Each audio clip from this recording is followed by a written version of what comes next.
एक समय गोस्वामी जी के जीवन में ऐसा आया, दर दर भटकने लगे राम को ढूंढने के लिए। कभी यहाँ रोते, कभी वहाँ रोते, कभी इधर रोते, हर जगह रो रहे थे, हे प्रभु मेरे राघव के दर्शन हो जाए, मेरे राम के दर्शन हो जाए। एक बात कहूँ, भक्ति करो और ये 5 लक्षण अगर आपके जीवन में होने लग जाए तो समझ जाओ आपको भी भगवान के दर्शन हो जाएंगे। कौन कौन से लक्षण? पहली चीज, भक्ति जब करो ठाकुर जी के वैष्णव जन आपको अच्छे लग जाए, टीका वाले आपको सुंदर लगने लग जाए, संत आपको अच्छे लगने लग जाए, समझ जाओ पहला लक्षण पार हो गया, भगवान मिलने वाले हैं। पर आजकल टीका वाले से कौन संबंध बनाता है? आजकल संबंध उससे व्यक्ति बनाता है जो ज्यादा धनवान है, जो ज्यादा प्रभावशाली है। देखो आप राजनीतिक बच्चे जो फेसबुक वाले नेता है, विधायक जी के पास लड़ झगड़ के फोटो, डमार खा के फोटो खिंचा लिए कहीं, तो अगले दिन पोस्ट डालते हैं कि आज विधायक जी के साथ बिताए गए सुकून के पल। और कहीं जूठी चाय के पास धोखे से पहुंच गए तो तुरंत लिखेंगे विधायक जी के साथ चाय पर राजनीतिक चर्चा। कौन पसंद कर रहा है भक्त को? माला कंठी वाले हमें अच्छे नहीं लगते। क्यों? क्योंकि भगवान अभी हमसे कोसों दूर है। भक्ति में पहला लक्षण यदि भगवान मिलने वाले होंगे तो आपको माला कंठी वाले अच्छे लगने लग जाएंगे। दूसरा लक्षण, आपके जीवन में कैसी भी परिस्थिति आएगी, कैसी भी परिस्थिति, आपको न सुख की चिंता होगी न दुख की चिंता होगी। जीवन समता के साथ चलने लगेगा और जीवन से छल गायब हो जाएगा। जब तक जीवन में छल है, राधा माधव मिलने वाले नहीं है। राम जी से किसी ने पूछा आप किसको मिलते हो? राम जी ने कह दिया, निर्मल मन जन सो मोहि पावा, मोहि कपट छल छिद्र न भाव। निर्मल मन जन सो मोहि पावा। मुझे निर्मल व्यक्ति पसंद है। और हमारे आपके साथ क्या घटता है? निर्मल मन है क्या? आरती भी करेंगे तो ओम जय जगदीश हरे, भक्त जनों के संकट, अच्छा संकट दूर ना करे तो ओम जय जगदीश हरे नहीं होगा। संकट दूर करे भगवान तब तक ओम जय जगदीश हरे है, और संकट ना दूर करे तो महाराज मंदिर में बैठे रहो। फिर कहते हैं मात पिता तुम मेरे शरण गहू में किसकी। क्या कभी माता पिता माना है भगवान को?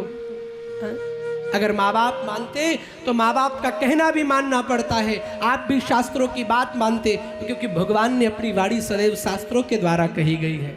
अगर माँ बाप मानते तो ऐसा करते। लेकिन आरती में बड़ी जोर से चिल्लाएंगे माँ तो पिता तुम मेरे। अब मान लो भगवान प्रसन्न भी हो गए कि चलो भाई मम्मी पापा बना लिया, खुश हो जाऊं, तो जैसे ही प्रसन्न हुए सोई डिमांड की लिस्ट पकड़ा दी, सुख संपत्ति घर आवे। भगवान बोले ये ले। थोड़ा जैसे प्रसन्न हुआ सोई डिमांड की लिस्ट पकड़ा दी। अच्छा भगवान ने कहा ठीक है भाई तुम्हारी डिमांड पूरी कर देंगे, लेकिन तुम मुझे क्या दोगे? तो इंसान इतना चालू कहता तेरा तुझको अर्पण क्या लागे मेरा, मेरे पास कुछ है ही नहीं। क्या हम निर्मल बन पाए? निर्मल बनो। तीसरा लक्षण, जब पहला लक्षण कि आपको संत अच्छे लगने लग जाएंगे, दूसरा हर परिस्थिति में आप सम हो जाएंगे, तो जब ये 2 काम करेंगे तो तीसरे लक्षण में भगवान पहली बार आपको स्वप्न में दर्शन देंगे। स्वप्न में बिहारी जी, और जब स्वप्न में दर्शन दें तो किसी को बताना नहीं, अपने गुरु को छोड़ के आपको स्वप्न में दर्शन देंगे। स्वप्न में जब सब, लेकिन आजकल हमें सब कुछ तो दिखाई देता है सपने में, लेकिन कन्हैया जल्दी से नहीं नजर आता है। क्यों? क्योंकि अभी तो मुझसे दूर हो।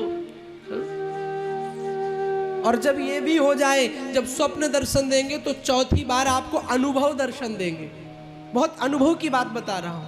आपको लगेगा कि जैसे कमरे में अभी किसी को देखा है, आपको लगेगा जैसे अभी कोई मेरे पास था, आपको लगेगा जैसे मेरे बगल में कोई बैठा है। और जब अनुभव दर्शन देंगे फिर आपकी व्याकुलता बढ़ने लग जाएगी, आपके अंदर पागलपन आ जाएगा। और जब ये चीजें आएंगी तो आप पर मैं गारंटी के साथ में लेता कहता हूं, एक दिन ऐसा आएगा कि आपको भी बिहारी जी के दर्शन हो जाएंगे। गोस्वामी तुलसीदास इधर भटकते उधर भटकते, चारों ओर भटक रहे थे। एक दिन गोस्वामी जी के हाथ में तुम्बा था, लौकी का एक पात्र बनता है, उसमें जल था। एक बबूल के किनारे जा रहे थे तो वो जल में पानी था, तो पीपल बबूल के पेड़ पे डाल दिया ऐसे। उस पेड़ पर बहुत दिन का प्यासा एक प्रेत रहता था। जैसे पानी डाला वो प्रेत प्रसन्न हो गया, गोस्वामी जी के आगे खड़ा हो गया। अरे महाराज मांग लो, तुम्हें क्या चाहिए, तुमने मेरी प्यास बुझाई है। गोस्वामी जी कहते अच्छा क्या दे सकते हो? बोले तो मांगो तो सही। गोस्वामी ने कहा कि मैंने तुम्हारी प्यास बुझाई है, तुम मेरी प्यास बुझा दो। अच्छा क्या प्यास है तुम्हारी? गोस्वामी जी कहते सुनो। अखियां हरि दर्शन की प्यास, देखो चाहते कमल नैनन को, देखो चाहते कमल नैनन को, निस दिन रहत उदास, अखियां हरि दर्शन की प्यास। मेरी तो नेत्र में ठाकुर जी के दर्शन की प्यास लगी है। आहा वो स्वरूप मुझे याद आता है। केसर तिलक मोतियन की माला, वो मस्तक पर केसर का तिलक, गले में मोतियों की माला, वो कर्ण में बैजंती के पुष्प, वो सुंदर चेहरा मेरे सामने आता है। वृंदावन के वासी अखियां हरि दर्शन की। और सच कहूं राम जी कन्हैया भी उसे मिले हैं जिनकी आंखें उसके दर्शन के लिए प्यासी रहती है। जब तक आंखों में प्यास नहीं आएगी भगवान मिलने वाला नहीं। किसी कवि ने बड़ा सुंदर मुक्तक लिखा है, प्यास धरती की बुझानी है तो बादल बन जा, किसी की आंख में रहना है तो काजल बन जा, और ये मत पूछ घायल से कि दर्द कैसा है, ये मत पूछ घायल से कि दर्द कैसा है, गर दर्द जानना है तो खुद घायल बन जा, खुद घायल बन जा। थोड़ा सा पिपासु बनना पड़ेगा। गोस्वामी कहते मेरी तो एक प्यास है कि राम जी के दर्शन हो जाए। प्रेत कहता देखो राम जी के दर्शन कराने की समर्थ मुझ में नहीं है। अगर मैं दर्शन करा पाता तो स्वयं क्यों ना अपनी मुक्ति ढूंढ लेता। हाँ लेकिन उनको उनके दर्शन कराने वाले का पता बता सकता हूं। कौन? राम जी को कौन मत मिला सकता है? आप बताइए ना। हाँ राम जी के गार्ड अंकल हैं कौन? श्री हनुमान जी महाराज। राम दुआरे तुम रखवारे, होत न आज्ञा बिनु पैसा। हनुमान जी का पता बता सकता हूं। और जब कोई ज्यादा ही प्यासा हो ना तो उसके सामने लोटे में जल आए ना तो ये नहीं देखता कि आरओ का है कि छना हुआ है कि ठंडा है। जिसको प्यास लगती उसे तो जल चाहिए। गोस्वामी जी बोले ठीक है जल्दी से बताओ ना कहाँ मिलेंगे हनुमान। कहा काशी जी में चले जाना, कथा हो रही होगी वहीं पर मिलेंगे। और सच कहूं हनुमान जी का एक ही एड्रेस है, हनुमान जी का पता सिर्फ एक ही है। हनुमान जी स्वयं कहते हैं यत्र यत्र रघुनाथ कीर्तनम तत्र तत्र कृत मस्तकांजलि। जहाँ जहाँ राम जी का कीर्तन होता है, दुनिया में कोई पहुँचे ना पहुँचे, हनुमान जी महाराज सबसे पहले पहुँच जाते हैं। काशी में कथा में मिलेंगे। आहा, गोस्वामी जी चल दिए, कथा पांडाल में आए तो सोचा हनुमान जी महाराज थोड़ा वीआईपी है, तो सबसे आगे नजर गई, क्योंकि आगे थोड़ा विशेष लोगों को बिठाया जाता है। आगे नजर पड़ी तो हनुमान जी कोई दिखाई नहीं दिया। पूरी कथा विश्राम होने पे आ गई तो पीछे नजर पड़ी तो क्या देखा, एक कोढ़ी व्यक्ति बैठा है। लेकिन वो कोढ़ी अजीब कोढ़ी है, उसके चेहरे पर बहुत तेज है। तुलसीदास जी समझ गए मेरी दवा मुझे मिल गई। हनुमान जी का एक नियम है, कथा में सबसे पहले आते और सबसे बाद में जाते।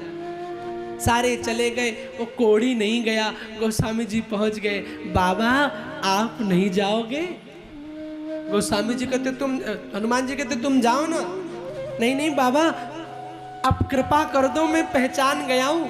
हनुमान जी भागते, गोस्वामी जी ने चरण पकड़ लिए। हनुमान जी ने कहा छोड़ दे वरना तुझे मेरा रोग लग जाएगा। हनुमान जी कहते यही रोग तो चाहिए सरकार, कि मुझे आपका रोग लग जाए। आपका रोग ही तो चाहता हूं। ये रोग जिसको लगा उसने भगवान को पा लिया। भक्ति रोग मेरा खोला, हो गई शाम दीवानी। गली गली वो श्याम को ढूंढे, नैनन भर भर पानी। करो कृपा गुरु देव हमें या रोग लगा, ना हो कभी आरोग। गोस्वामी जी कहते मुझे आरोग्य नहीं होना इस रोग से, ना हो कभी आरोग, रोग को और बढ़ाओ। प्रभु ये रोग मुझे दे दो और इस रोग से मुझे मुक्त मत करना, ये रोग मेरे बढ़ते रहना। हनुमान जी ने कहा पछताओगे? गोस्वामी जी ने भी कह दिया। उसने कहा कौन है तू? मैंने कहा हसरत तेरी। उसने कहा कौन है तू? मैंने कहा हसरत तेरी। उसने कहा तकता क्या है? मैंने कहा सूरत तेरी। उसने कहा चाहता क्या है? मैंने कहा खिदमत तेरी। उसने कहा पछताएगा। मैंने कहा किस्मत मेरी, किस्मत मेरी। गोस्वामी कहते पछताऊंगा तो कोई बात नहीं, पर थोड़ा सा रोग पाना चाहता हूं। हनुमान जी प्रसन्न हो गए। आहा, सच में तू भक्त है, क्या चाहिए? गोस्वामी जी ने कहा सरकार बस एक बार राघव के दर्शन दिलवा दो। हनुमान जी प्रसन्न हो गए। गोस्वामी का हाथ पकड़ा, मंदाकिनी के तट पर बिठा दिया, चित्रकूट में राम घाट पर बिठा दिया और चंदन लगाने की सेवा दे दी। जाओ आज से चंदन लगाओ। गोस्वामी जी चंदन लगाते। कोई चंदन लगवाने आता, गोस्वामी जी हाथ नहीं उठाते। भैया दूसरी जगह लगा लो। क्यों? हाथ उठाऊंगा तो मेरी माला छूट जाएगी। क्यों माला क्यों न छूटे? क्योंकि मेरी श्वास श्वास में मुझे राम चाहिए। सबको आगे बढ़ा रहे थे, तब तक भगवान श्री राम और लक्ष्मण दोनों एक एक युवराज के रूप में आए। बोले बाबा ने चंदन लगाए दे। हाय हाय, बाबा चंदन दे दो। गोस्वामी जी ने हाथ जोड़ के आगे किया। जैसे ही आगे किया, श्री हनुमान जी महाराज तोता बन के आ गए। मंदाकिनी तट राम घाट पर प्रगटे दशरथ नंदन। बोले मधुर वाणी में बाबा, धनुधर बाबा दे दो चंदन। अब जैसे अलग किया तो हनुमान जी आ गए। हनुमान जी ने गोस्वामी जी से बोल दिया, श्री रघुवीर खड़े हैं सन्मुख, तुलसी क्यों है रोता। सफल करो दृग हनुमान जी, बोले बनकर तोता। हनुमान जी ने कहा रे तुलसीदास रो क्यों रहा है, यही सरकार है चरण पकड़ ले। आहा, गोस्वामी जी ने नेत्र पहुंचे, सामने देखा वो अलौकिक दिव्य छटा, चरणों को पकड़ लिया। सरकार अब तो दर्शन दे दो, अब तो दर्शन दे दो, नहीं छोड़ूंगा। और उसी दिन एक गुरु की कृपा से गोस्वामी जी को भगवान के दर्शन हो गए, दर्शन हो गए। इसलिए भैया जीवन में गुरु जरूर बनाओ। कैसा गुरु हो, जो सरल हो, जो सहज हो। ज्यादा लंबी लंबी गाड़ियों के वाले चक्कर में न पड़ो। कम से कम आपको 5 मिनट समय तो दे सके महीने में, ऐसा सुंदर गुरु बना।